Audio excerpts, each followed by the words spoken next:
What is going on, Guardians? Evade here and welcome back to the channel. Today we're going to go over the Bungie weekly update, talk about some new stuff dropping within Crimson Days, and some of the changes Bungie is going to make very soon, like removing some Titan skating.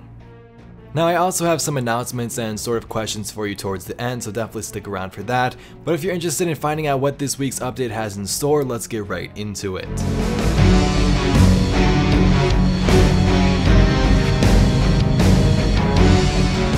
Alright Guardians, welcome back to the channel and I hope you are doing well. Now before we get into the update, I want to say that I've been working on, different types of videos like lore stuff and have 2 different scripts in the works right now. I would normally like to upload, every other day or maybe every 3rd day, but things have been kinda slow lately because I've been a little bit sick.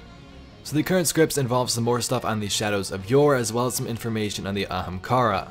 I want you Guardians to tell me down below in the comments what you are interested in so I can get to making those as well, and there'll definitely be some more lore content for you to dive into very soon. With all that said, let's talk about the Bungie weekly update. What's new, what's coming out with Crimson Days, and what can we expect regarding future patches? So first it says, love is almost in the air. Crimson Days returns February 12th through February 19th. Lord Shaxx will be officiating the Chaos again this year, watching as you and a partner take on the competition. Bounties will also offer a few objectives outside the Crucible, so be prepared for a delicious banquet of activities from which to choose. So this year's Crimson Days is going to be pretty much the same as last year's event, but they have changed things up a little bit and added a couple of more rewards for you to go after. So at the center of the Crimson Days activity is going to be the Crimson Doubles 2v2 Crucible mode, where you and a partner can join in the festivities together. So as for the gameplay, this is a 2v2 clash game mode with a round-based twist. Stay in close proximity to your partner and your abilities are going to recharge at a faster rate, but if you stray away too far, your enemies will be given a waypoint leading to your location. And if you don't have any friends or a partner, like me, we won't have to worry because there's going to be matchmaking to find someone for you. Also, to sweeten up the deal here, Bungie will be turning on Valor bonuses throughout the event for both Crimson Days and all of the other Crucible modes. So as stated, Shaxx the Lovebird with Mara Sov is going to be the vendor for this event. When you first spawn into the tower, head over to him and he's going to give you the Fire of the Crimson Days emblem. Now next to the emblem there's also going to be various bounties in Shaxx's inventory, but what if Crucible is not your cup of tea? What if you enjoy playing PvE? Well, looks like you're going to be in luck too because these bounties are both PvE and for PvP activities. So in total you have 4 daily bounties and 1 weekly bounty, which calls for you to do a duo nightfall with your partner. Now Crimson Days this time around, like I said, is not too much change from last year. You're still going to have a bunch of the same rewards and stuff as you can see here, but the way you're going to earn these rewards this year has changed.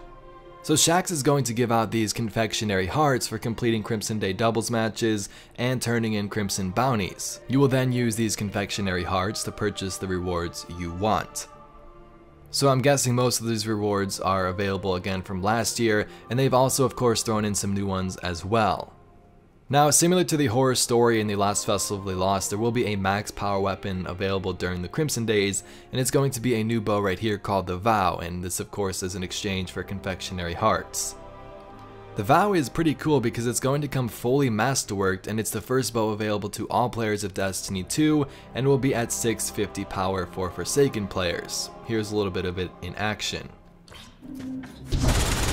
This is what love sounds like! Something that's also pretty cool with the Vow bow is that players will receive a discount code to unlock the Vow hoodie from the Bungie Rewards store. Now in addition with this, every purchase comes with a Bungie Foundation pin, and Bungie store will also donate $7 for each pin distributed to support their foundation with technology wishes for Make-A-Wish, which is definitely really cool. So we know that we're going to use confectionery hearts to purchase the gear, but how do we obtain these? So if you jump into that Crimson Doubles playlist, you will earn 7 confectionery hearts with every win and 5 for every loss. Each daily bounty will reward 15 hearts, and the weekly Nightfall duo bounty will give you 75, so definitely a lot there. Here are the confectionery heart costs for each reward that Shaxx will be offering.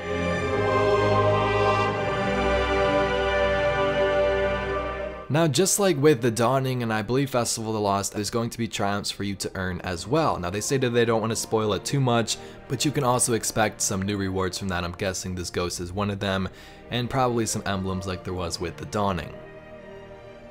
So that's pretty much it for Crimson Days. We're going to move on to the update next, but here's a look at the emblem and a closer look at that bow.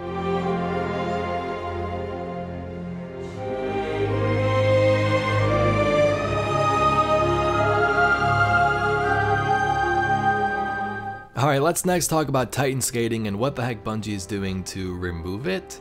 They say when Destiny 2 launched on PC, some Titans among you were quick to realize they could break the sound barrier through tricky input methods. The Sandbox team has been hard at work looking at ways to address this issue without impacting general movement for the Titan class. So here's some of the information on the update 2.2.0 coming in March. They say, later this month we are fixing an issue with the Titan lift ability that currently allows players with the use of unconventional inputs to reach extreme excessive movement speeds. It will still be possible to maximize your lift speed by skillfully timing your lift activation inputs to boost your overall momentum. In other words, Titan skating is still possible, just less excessive. Some of you may be asking, why is this being addressed? Players utilizing these unconventional methods are effectively able to exceed the bounds of expected Guardian movement speed so drastically that it creates an unfair advantage when it comes to the fundamentals of combat gameplay, things like aiming, positioning, and even networking to some degree. We understand that many players value and enjoy this behavior as a core part of the overall skill set and identity of the Titan class. However, we'd rather continue to build on the Titan identity and fantasy of being a fast-moving, aggressive jetpack warrior by continuing to build new, fully supported abilities.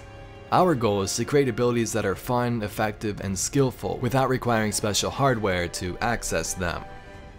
So players who don't use these specific hardwares like keyboard and mouse and some others will not really feel any difference once this change is deployed, but this strictly addresses lift acceleration issues on PC. So that's what you can expect next month when they make all these changes to the Titan class.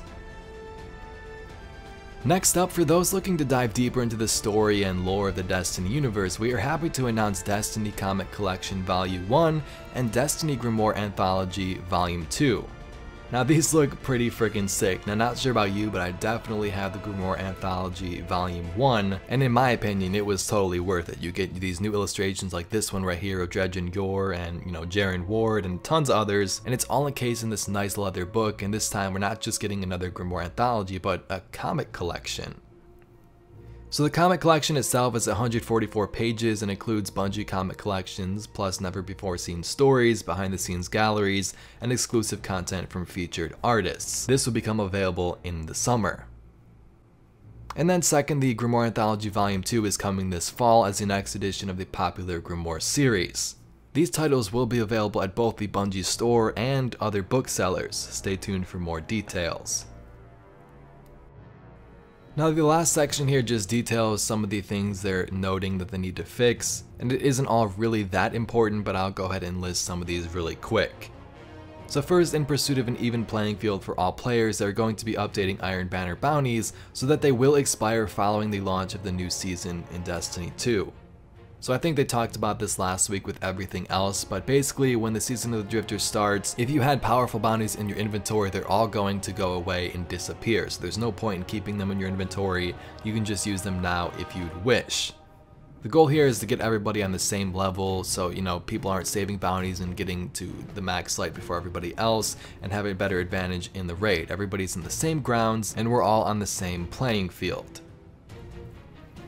But Guardians, that basically wraps up the Bungie Weekly Update and the Crimson Days stuff.